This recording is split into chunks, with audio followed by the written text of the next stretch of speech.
Swimming pool താൽക്കാലികമായി ഉണ്ടാക്കിയ swimming പൂളിനകത്തുനിന്ന് വെള്ളം വണ്ടിക്കകത്തേക്ക് തന്നെ ലീക്കായി വാഹനത്തിൻ്റെ ഡോർ ഉൾപ്പെടെയുള്ള എൻജിൻ കമ്പാർട്ട്മെൻറ്റിനകത്തുൾപ്പെടെയുള്ള പല സ്ഥലത്തേക്കും വെള്ളം എത്തി.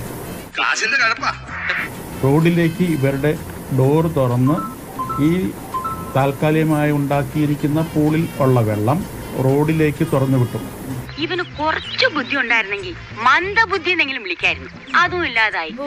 യൂട്യൂബിൽ വൈറലാകാൻ റീച്ച് കിട്ടാൻ വേണ്ടി ഉണ്ടാക്കുന്ന കണ്ടന്റ് ഉണ്ടാക്കാനുള്ള ശ്രമങ്ങളാണ് ഈ കാണുന്നതൊക്കെയും. അതിനുള്ള അഭ്യാസ പ്രകടനങ്ങളാണ് ഇതെല്ലാം.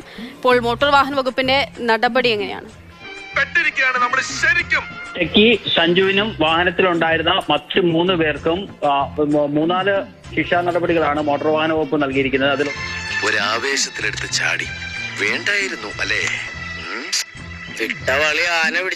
അതിലൊന്ന്, ഒരാഴ്ചക്കാലം ആലപ്പുഴ മെഡിക്കൽ കോളേജിൽ ആതുര സേവനം ചെയ്യണം. പ്രത്യേകിച്ച് ഓർത്തോ വാർഡിൽ, അപകടമുണ്ടായി വരുന്ന ഓർത്തോ വാർഡിലാണ് സേവനം നടത്തേണ്ടത്. ഒപ്പം തന്നെ ഒരാഴ്ചക്കാലം മോട്ടോർ വാഹന വകുപ്പിന്റെ പഠന ക്ലാസ്സിലും ഇരിക്കണം. ഞാൻ നിങ്ങളുടെ ഫിറ്റ്നസ് സർട്ടിഫിക്കറ്റ് ക്യാൻസൽ ചെയ്യാം. ഒരു അബദ്ധം പറ്റിപ്പോയി. I don't want to talk to you. I won't allow anybody to violate the rules. Come on. മറ്റു ചാർജുകൾ എഴുതരാം. Come on. ഈ RTO തന്നെ പറയുന്നുണ്ട്, ഈ വാഹനത്തിൽ സ്വിമ്മിംഗ് പൂൾ ഉണ്ടാക്കി വാഹനത്തിൽ നിന്ന് വെള്ളം പുറത്തേക്ക് ഒഴുകുകയാണ് ചെയ്തത്. ആ ഒഴുകി ഒരുപക്ഷെ അവിടെ ഉണ്ടായിരുന്ന ആളുകൾക്കൊക്കെ ഒരുപക്ഷെ വാഹനത്തിൽ കാറിലൊക്കെ പോകുന്ന ആളുകൾ ഒരുപക്ഷെ തെന്നി വീഴാം, അപകടം. സൂപ്പർമാർ ഇത്തരത്തിൽ റീച്ച് കിട്ടാൻ വേണ്ടി ചെയ്യുന്ന കാറൊക്കെ ഉപയോഗിച്ച് വാഹനങ്ങളൊക്കെ ഉപയോഗിച്ച് ചെയ്യുന്ന ഇത്തരത്തിലുള്ള പ്രവർത്തനങ്ങൾക്കെതിരെ കർശന നടപടി സ്വീകരിക്കാൻ വേണ്ടിയാണ് മോട്ടോർ വാഹന വകുപ്പിന്റെ തീരുമാനം. ഈ സഞ്ജു ടെക്കിയും അദ്ദേഹത്തിന്റെ കൂട്ടുകാരും നിലവിലുള്ളത് ആലപ്പുഴ എൻഫോഴ്സ്മെന്റ് RTOയുടെ അടുത്താണ്. എൻഫോഴ്സ്മെന്റ് RTO ഇവരുടെ മൊഴി എടുത്തുകൊണ്ടിരിക്കുകയാണ്. മറ്റേ ഷർട്ടിങ് എടുത്തോ, ഇതില് ചോര പറ്റിയാ പോവില്ല.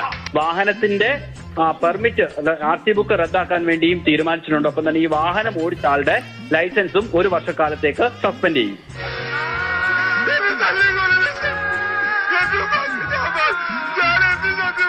പക്ഷേ RTOയെയും മാധ്യമപ്രവർത്തകരെയും ഒക്കെ 2 അസഭ്യം പറഞ്ഞുകൊണ്ടുള്ള വീഡിയോ ആയിരിക്കും വരിക. അതിന് യൂട്യൂബിനെ ഉൾപ്പെടെ ഇക്കാര്യങ്ങൾ അറിയിക്കാനുള്ള ഒരു തീരുമാനമാണ്. ഈ പറയുന്ന ടെക്കി സഞ്ജു ഇത്തരത്തിൽ മോട്ടോർ വാഹന വകുപ്പ് എടുത്ത ഏതെങ്കിലും നടപടികൾ കൊണ്ട് അദ്ദേഹം ഈ മോട്ടോർ വാഹനം ഉപയോഗിച്ചുകൊണ്ടുള്ള നിയമവിരുദ്ധമായ പ്രവർത്തനങ്ങൾ ചെയ്യില്ല എന്ന് നമുക്ക് ഈ ഘട്ടത്തിൽ ഉറപ്പ് പറയാനോ പ്രതീക്ഷിക്കാനോ കഴിയില്ല. ആദ്യമായിട്ടായതുകൊണ്ട് തൽക്കാലം തന്നെ ഞാൻ വിടാം. ഞാൻ പോകുന്നു. Bye bye.